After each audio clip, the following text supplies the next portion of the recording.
चलिए बेटा, आज फिर हम शुरुआत करते हैं उसी के आगे। जितना हमने कल पढ़ाया था उसी के आगे फिर कंटिन्यू कर रहे हैं। और कल की वीडियो में थोड़ी सी प्रॉब्लम आप लोग बता रहे थे कि इसमें वीडियो क्लियर नहीं है।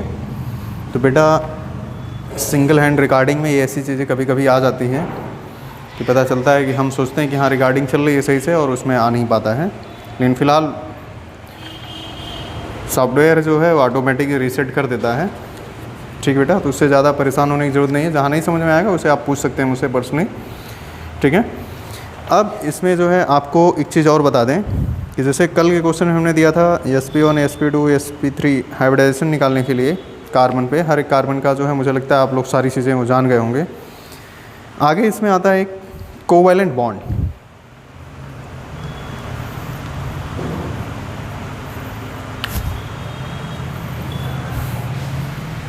कोवैलेंट बॉन्ड,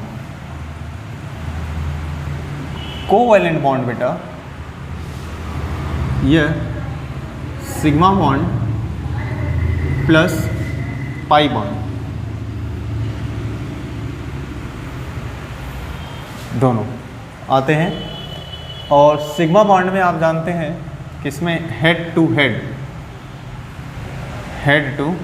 हेड ओवरलैपिंग होती है इलेक्ट्रॉन्स में, जो इनका ओवरलैपिंग, और पाई बॉन्ड में जो होता है साइड बाय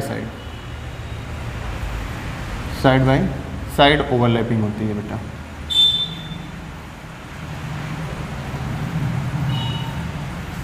ठीक है, और दूसरी चीज़ जानते रहिए कि हमेशा sigma bond is stronger than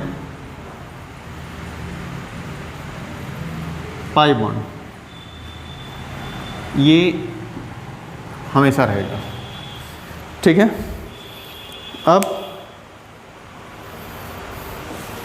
आपको इसमें मान लीजिए अगर पूछा जाए कि बेंजीन रिंग है, इसमें कितने पाई बॉन्ड हैं और कितने पाई इलेक्ट्रॉन हैं। बेंजीन रिंग स्ट्रक्चर आप जान ही रहे हैं। ठीक है, अगर इसमें पूछा जाएगा कि आपका कितना जो है इसमें पाई बॉन्ड है, ठीक है, कितना इसमें पाई इलेक्ट्रॉन है, तो इस चीज़ के लिए आप जो है हमेशा ध्यान रखिएगा कि जो पाई बॉन्ड पूछा जाएगा, तो इससे पहले भी हमने बताया था कि पाई बॉन्ड के लिए आप क्या करेंगे और पाई इलेक्ट्रॉन के लिए क्या करेंगे। तो सबसे पहले अगर पाई बॉन्ड अगर हम निकाल लेते हैं तो पाई बॉन्ड भी आपको पता चल जाएगा। ठीक है ना, तो इसमें पाई बॉन्ड कितना है 3। भाई इससे पहले हमने बताया था ना कि जहाँ डबल बॉन्ड होगा वहाँ पर कितने बॉन्ड होंगे, पाई बॉन्ड 1। तो बेटा यहाँ पे 1 पाई बॉन्ड, यहाँ पर 2 पाई बॉन्ड, और ये मिला लीजिए 3 पाई बॉन्ड। मिला के टोटल कितने पाई बॉन्ड हो गए 3 पाई बॉन्ड। और अगर इलेक्ट्रॉन की बात करेंगे तो जितना पाई बॉन्ड होता है उसी का जस्ट डबल क्या होता है, पाई इलेक्ट्रॉन होता है। ठीक है, तो इस बेंजीन रिंग में आपका 3 पाई बॉन्ड और 6 पाई इलेक्ट्रॉन कंफर्म हो जाएगा। अब जितना जो है आपसे एक चीज़ और पूछा जाएगा, इलेक्ट्रोनिगेटिविटी ऑफ हाइब्रिडाइजेशन। अगर इलेक्ट्रोनिगेटिविटी पूछता है कि इलेक्ट्रोनिगेटिविटी कैसे होगी इन हाइब्रिडाइजेशन में, जैसे इलेक्ट्रोनिगेटिविटी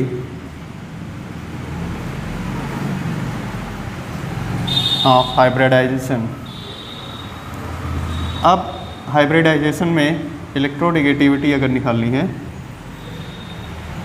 तो जैसे हमारे पास 3 हाइब्रिडाइज हैं, sp3, sp2 और sp।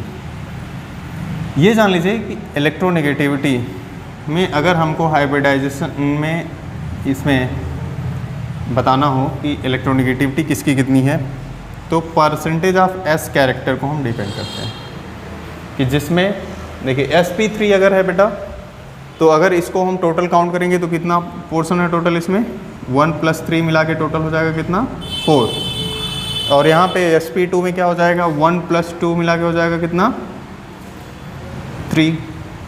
और sp में 1 + 1 मिला के हो जाएगा 2।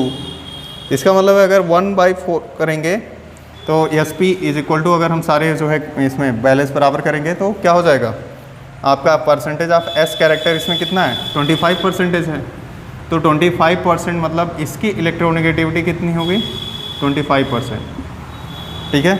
Sp2 में अगर हम डिफाइन करेंगे तो कितना आएगा, 33.3%। ठीक है। और वही कहीं Sp में अगर हम निकालेंगे तो आएगा 50%। ठीक है। तो ये जान लीजिए कि हाइब्रिडाइजेशन अगर हमको निकालना होता है तो हम लिख सकते हैं कि electronegativity of hybridized carbon is directly proportional to percentage of S character. ठीक है। तो यहाँ पे आप लिख लीजिएगा इलेक्ट्रोनेगेटिविटी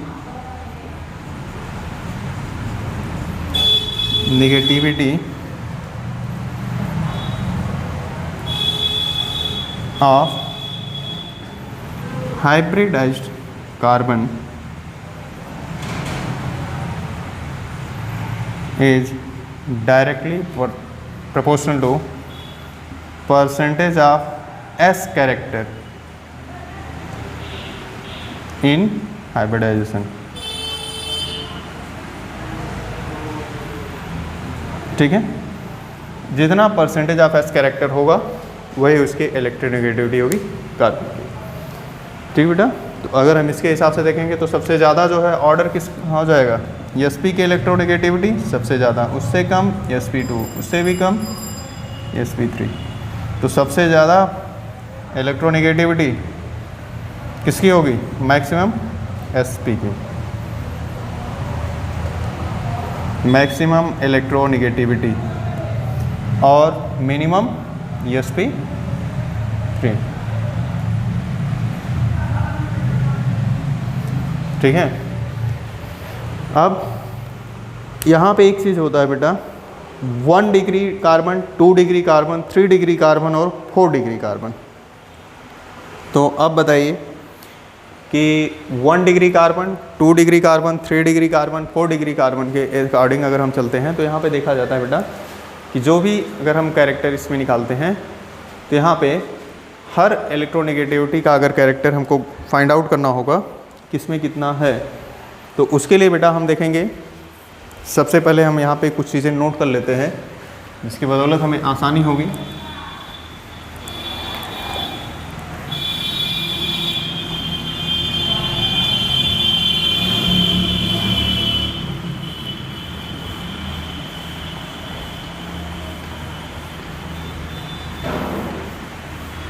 ये जनरल चीज़ें आज आपकी ख़त्म हो जाएंगी और IPSC आज स्टार्ट हो जाएगा।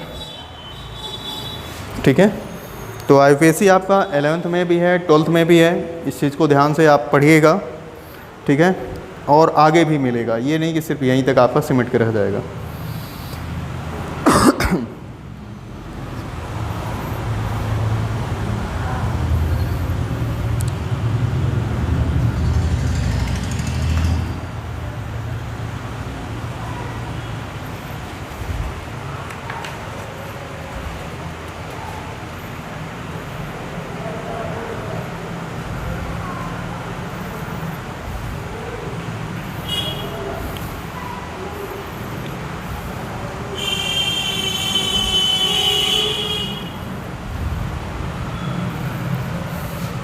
देखिए, जब इसमें 1 डिग्री कार्बन, हम सबसे बताते हैं आपको पहले, 1 degree carbon, 2 degree carbon, 3 degree carbon और 4 डिग्री कार्बन। ठीक है।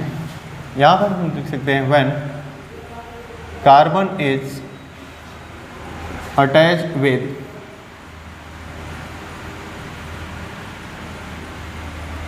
वन कार्बन एटम, जब कार्बन जो है एक कार्बन एटम से जुड़ा होगा। ठीक है बेटा। तो उसको हम बोलेंगे क्या, 1 डिग्री कार्बन। ठीक है। सेम वैसे ही when carbon is attached with 2 carbon atom. ठीक है। तो इसको हम क्या बोलेंगे, 2 degree carbon. When carbon is attached with 3 carbon atom, तो इसको हम बोलेंगे 3 डिग्री। और 4 डिग्री में क्या होगा, when 1 carbon is attached with 4 carbon. क्या ऐसा पॉसिबिलिटी बनेगी? नहीं बेटा, आगे ध्यान रखिएगा इस चीज़ को। अगर 1 डिग्री, 2 डिग्री, 3 डिग्री की बात करते हैं, क्योंकि ये चीज़ ध्यान रखिएगा, quaternary hydrogen is never possible. ठीक है ना, तो हमेशा इसको ध्यान में बिठाया रहेगा, quaternary hydrogen is never possible. ठीक है, अब यहाँ पे हमको कैसे निकालना होगा कि 1 डिग्री कार्बन कौन सा होगा, 2 डिग्री कार्बन कैसे होगा, 3 डिग्री कार्बन कैसे होगा, CH3, CH2, CH3। ठीक है, CH3, CH2, CH3, CH3, CH2, CH3। अब बेटा अगर आपको आसानी से बताना हो तो क्या बताओगे आप? यहाँ पर अगर एक carbon atom single carbon atom से जुड़ा होगा तो इसका मतलब है कि यह वाला कार्बन एटम कौन सा होगा, 1 डिग्री कार्बन एटम। ठीक है, ये वाला कार्बन अगर आप देखेंगे ध्यान से तो इस वाले भी कार्बन से जुड़ा है और इस वाले भी कार्बन से जुड़ा है। तो हमने बताया कि ऐसे कार्बन जो 2 कार्बन एटम से जुड़े होंगे बेटा, तो उनको हम बोलेंगे क्या, 2 डिग्री कार्बन। तो इसका मतलब ये वाला कौन सा कार्बन हो गया, 2 डिग्री कार्बन। अब ऐसे कार्बन, अब यहाँ पे देखिए ये कार्बन जो है कितने डिग्री कार्बन से जुड़ा हुआ है बेटा, 1 2 3 4। भाई ये तो इससे भी जुड़ा है, इससे भी जुड़ा है, और ये इससे भी जुड़ा है, और ये इससे जुड़ा है बेटा। तो ये वाला जो कार्बन होगा आपका वो हो जाएगा 4 डिग्री कार्बन। और 4 डिग्री कार्बन में आपका हाइड्रोजन नहीं होता है बेटा, ये ध्यान रखिएगा। हमने इसीलिए स्पेशली यहाँ पे हमने आपको बता भी दिए हैं कि ऐसा ना हो कि कल से जो आप ढूंढना शुरू करिए कि भाई इस वाले कार्बन क्वाटर्नरी हाइड्रोजन क्या हुआ। ठीक है, टर्शियरी कार्बन के साथ टर्शियरी हाइड्रोजन तो मिलेगा, लेकिन क्वाटर्नरी कार्बन जो होगा उसके साथ जो है क्वाटर्नरी हाइड्रोजन नहीं मिलेगा, क्योंकि कार्बन की कितनी वैलेंसी हो, टेट्रा वैलेंसी। तो चारों वैलेंसी तो इसकी ऑलरेडी कंप्लीट हो जाएगी। इस वाले कार्बन का क्या हो जाएगा, 2 डिग्री कार्बन। ये वाला भी कार्बन क्या हो जाएगा, 2 डिग्री। ये वाला भी कार्बन हो जाएगा आपका 1 2, ये वाला देखिए 1 से गिरा है, 2 से गिरा है, ये हो जाएगा 2 डिग्री। ठीक है, सॉरी ये देखिए आपका यहाँ पे गड़बड़ी हो रही है, 1 डिग्री हो जाएगा, क्योंकि एक ही कार्बन से जुड़ा है और ये भी है 1 डिग्री, और ये वाला कार्बन जुड़ा है 2 कार्बन से, तो इसका मतलब है कि ये भी हो जाएगा 2 डिग्री। सेम ऐसे एग्जाम्पल एक और ले लीजिए और ज़्यादा क्लियर हो जाएगा, CH3, CH, CH, C, CH, C, CH2, CH, CH3।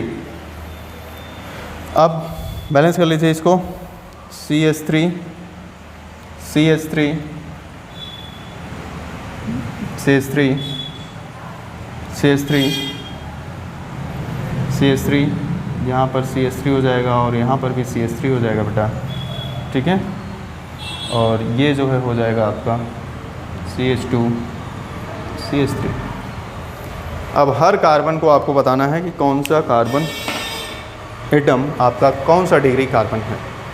ठीक है, तो आप यहाँ जान लीजिए कि पहला वाला कार्बन कितने कार्बन से जुड़ा है, 1 डिग्री, तो ये 1 डिग्री हो जाएगा। ये वाला कितने कार्बन से जुड़ा है, 3 कार्बन से जुड़ा है, 1 2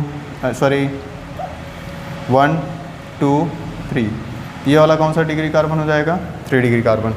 ठीक है, फिर इस कार्बन के ऊपर अगर हम चलते हैं, क्या में देखिए ये भी कार्बन 1 2 3, ये भी 3 डिग्री हो जाएगा। ये वाला कार्बन कितने कार्बन से जुड़ा है, 1 कार्बन से, तो 1 डिग्री। ये वाला कार्बन कितने कार्बन से, 1 कार्बन से, तो ये भी हो जाएगा 1 डिग्री। इस वाले कार्बन पे अगर हम आते हैं तो देखें 1 2 3 4, ये हो जाएगा आपका 4 डिग्री कार्बन। बेटा ये कार्बन है, एक कार्बन से जुड़ा है तो 1 डिग्री, ये भी कार्बन एक कार्बन से जुड़ा है तो 1 डिग्री। ये वाला कार्बन कितने कार्बन से जुड़ा है, 1 डिग्री। इस वाले कार्बन की वैल्यू कितना होगी, 1 2 3, ये हो जाएगा 3 डिग्री। इस वाले कार्बन पे अगर हम आ जाते हैं तो 1 2 3 4, तो बेटा ये हो जाएगा आपका 4 डिग्री। लेकिन इस कार्बन की वैल्यू हो जाएगी 1 डिग्री, क्योंकि एक कार्बन से जुड़ा है, ये भी 1 कार्बन से जुड़ा है तो 1 डिग्री, ये 2 कार्बन से जुड़ा हुआ 1 2, तो इसका हो जाएगा बेटा 2 डिग्री कार्बन। और यहाँ पे इस कार्बन की अगर वैल्यू निकालेंगे हम तो 1 2, ये भी हो जाएगी 2 डिग्री। इस कार्बन की वैल्यू निकालेंगे तो 1 डिग्री। इस कार्बन को अगर हम देखेंगे तो ये बेटा 2 डिग्री है और ये कार्बन है आपका 1 डिग्री। ठीक है, कोई अगर छूटा होगा तो आप लोग अपने से कीजिएगा। ठीक है, कोशिश ये है कि कहीं कुछ छूटा नहीं है। ठीक है ना बेटा, इसके चक्कर में मत रहिएगा कहीं छूटा होगा। ठीक है, समझ में आ गया हो तो फिर एक और एग्जांपल आपको दे रहे हैं, उसको अपने से कीजिएगा, आपको पता चल जाएगा कि हाँ कैसे हम किसी भी एटम में या फिर कोई भी अगर आपको बड़ा सा कंपाउंड मिल गया तो वहाँ पे आप कैसे जो है 1 degree 2 degree 3 degree find out करेंगे, वो चीज़ें आपको बहुत ईजी हो जाएंगी। ठीक है, तो यहाँ पे हम दे दे रहे हैं आपको CH3 CH2 CH CH C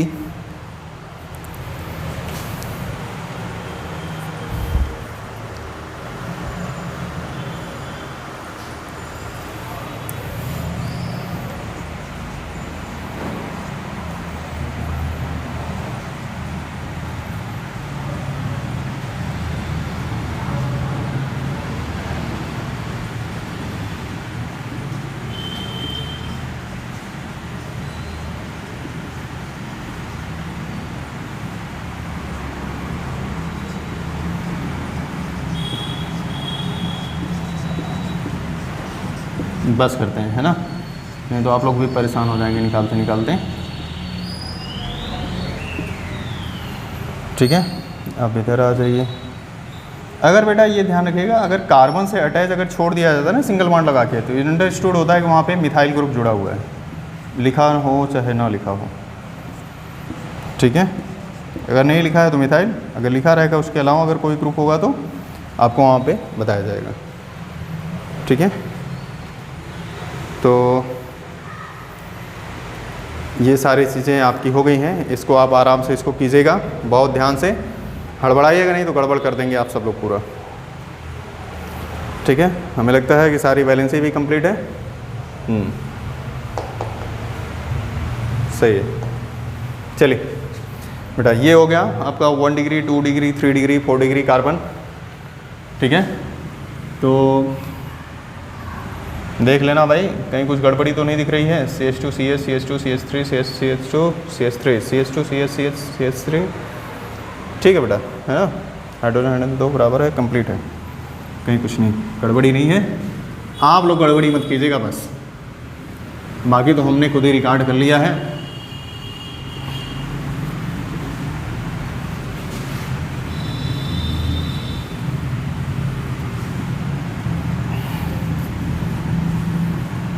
चलिए बेटा,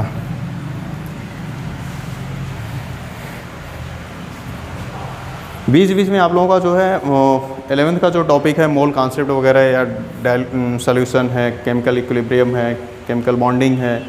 ठीक है, ये भी चैप्टर चलता रहेगा और जैसे ही चलता रहेगा हम उसको अपलोड भी करते जाएंगे, आप लोग उससे जो है फॉलो करते जाइएगा। ठीक है, अब जो है हम आ जाते हैं IUPAC पर।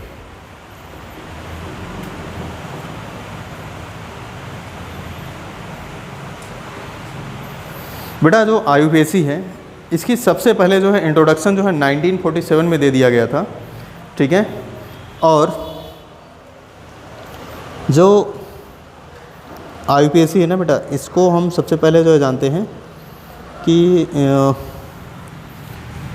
IUPAC का फुल फॉर्म क्या होता है, क्योंकि आधे लोग तो अभी बहुत ज़्यादा जो है डिफ्रेंशिएटेड होते हैं कि बताएंगे क्या से क्या इसका फुल फॉर्म, क्योंकि ये भी क्वेश्चन बेटा पूछा जाता है आप लोगों का मेडिकल वगैरह होती है एंट्रेंस में कि IUPAC स्टैंड्स फॉर, तो आप बताएंगे IUPAC stands for international union of pure and applied क्या केमिस्ट्री या केमिस्ट।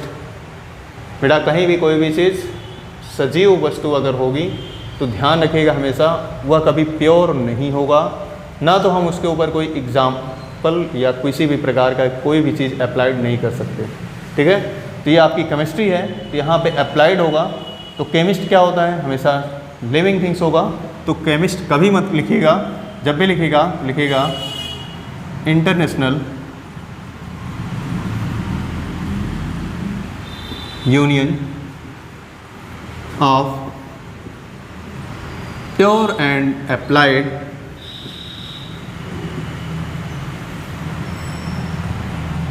केमिस्ट्री। ठीक है, अब IUPAC अगर हम जानने से पहले हम देख लेते हैं थोड़ा सा इसके इतिहास पर। सबसे पहले इसको जो है हम लोग जो है डिस्कवरी तो हो गई थी इसकी, डिस्कवर्ड इन 1947, 1947 आप अपने देश से याद रखे रहिएगा। लेकिन इसको जो सबसे पहले पब्लिश किया गया वो 1979 था, 1979 में पब्लिश किया गया इसको।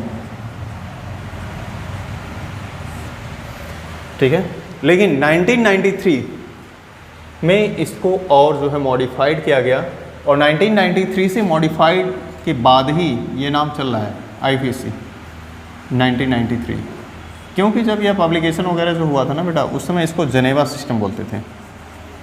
तो आप कह सकते हैं कि जो IUPAC का पुराना नाम है वो हम कह सकते हैं इसको जेनेवा सिस्टम। ठीक है, 1993 से पहले इसको जेनेवा सिस्टम के नाम से जाना जाता था। 1993 में जब ये इसमें वेरिएशन हुआ, चेंजिंग हुई, इसमें कुछ चेंजिंग किया गया। ठीक है, तो अपडेट करने के बाद ये 1993 से इसका नाम हो गया IUPAC। आप बराबर अपने एंड्रॉयड सेट को अगर अपडेट नहीं करेंगे तो वो भी हैंग करने लगेगा, सेम टू सेम। हर चीज़ में अपडेशन ज़रूरी होता है बेटा, इसी वजह से इस IUPAC में भी अपडेशन हुआ तो जेनेवा सिस्टम से नाम चेंज हो गया इसका IUPAC international union of pure and applied chemistry. ठीक है, तो अगर आपसे पूछा गया कि अगर ओल्ड नेम ऑफ IUPAC तो आप बताएंगे जेनेवा सिस्टम। ठीक है, और सिस्टमेटिक नेम जो है देने के लिए हम इसको जो है यूज किए कि इसका नाम हो जाएगा सिस्टमेटिक में IUPAC नेम। ठीक है, फिर इसके बाद अगर हम बात करते हैं, देखते हैं इसमें लाइक ग्रुप लाइक ट्रीटमेंट, ये एक बीच में फंडा चला था। अगर जो है एल्किल ग्रुप, ठीक है, दो same carbon containing functional group अगर एक ही पेरेंट चेन से जुड़े होंगे, ठीक है, तो उनको हम स्पेशल नाम देते हैं। ठीक है, लाइक ग्रुप लाइक ट्रीटमेंट ये इसी में चलता है बेटा, जैसा ग्रुप जुड़ा होगा लाइक ग्रुप लाइक ट्रीटमेंट। अब जान लीजिए बेटा कि कंपाउंडों में भी यह ट्रीटमेंट किया जाता था, जोड़ने के लिए जैसा ग्रुप होगा उसी तरह से हम उसकी व्यवस्था कर देंगे। ठीक है, तो लाइक ग्रुप लाइक ट्रीटमेंट में अगर हम चलते हैं तो देखते हैं जैसे कभी कभी CN, ठीक है, बहुत सारे ऐसे कंपाउंड्स हैं जिनके फंक्शनल ग्रुप जो है एक ही कार्बन चेन से जुड़े होते हैं और कई बार जुड़े हों। ठीक है, कार्बन हो गया, ये कार्बन नाइट्रोजन, तो इसको हम बोलेंगे CN। फिर CHO है, COOH है और CONH2 एमाइड ग्रुप। ठीक है, तो CN के लिए हम यहाँ पे हम यूज करेंगे IUPAC में साइनोनाइट्राइल। क्या यूज करेंगे? साइनोनाइट्राइल। CHO, COOH और CONH2 के लिए इसी तरह से बार बार इसमें आता है कार्बल्डिहाइड।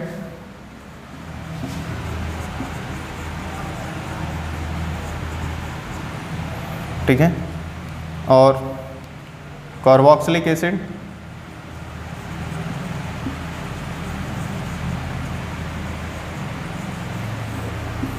ठीक है, और CONH2 के लिए हो जाएगा कार्बामाइड।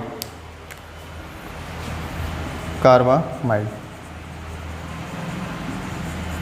एक यहाँ पे साइनोनाइट्राइल कि अब जो ट्रेंड चला है उसमें जो है बताया जाता है कार्बोनाइट्राइल। कार्बोनाइट्राइल, कार्बोनाइट्राइल भी कह सकते हैं इनको। ठीक है, तो साइनोनाइट्राइल अब जो है ये ट्रेड पुराना हो गया है, तो अब हम यहाँ पे हम इसको यूज़ करते हैं कार्बोनाइट्राइल। ठीक है, CN के लिए है। ठीक है, तो अब इसमें जो है एक फॉर्मेट है IUPAC का करने का, उस फॉर्मेट को हम आपको बता दे रहे हैं बेटा, उसी के हिसाब से आप IUPAC कंटिन्यू करोगे। ठीक है, ये ट्रिक है, इसको ज़रूर नोट कर लीजिएगा।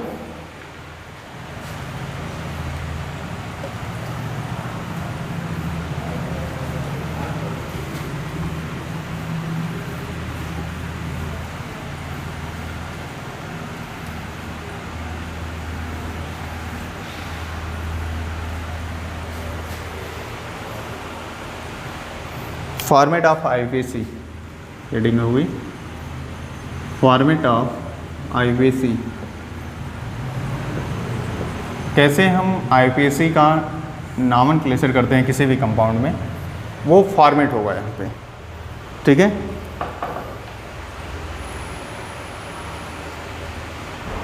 लोकेंट, सबसे पहला हम इसमें लिखेंगे लोकेंट प्लस आपका दिया है प्रीफिक्स। ये ध्यान रखें, इसी हिसाब से आपको आईपीसी नॉमेनक्लेचर करना होता है। लोकेंट के बाद प्रीफिक्स आएगा, प्रीफिक्स के बाद रूट वर्ड। अभी हम इसको और डिफाइन करेंगे। रूट वर्ड हो गया प्लस प्राइमरी। अब ये ध्यान रखिएगा, प्रीफिक्स जो होता है वो तो आगे लगेगा, लेकिन जो सफिक्स होगा वो पीछे लगता है बेटा। और इसमें प्राइमरी सफिक्स और सेकेंडरी सफिक्स दो होते हैं, उन दोनों को भी अभी हम बताएंगे आप लोगों को यहाँ पे कैसे लिखेंगे इनको, ठीक है। अब यहाँ पे लोकेंट,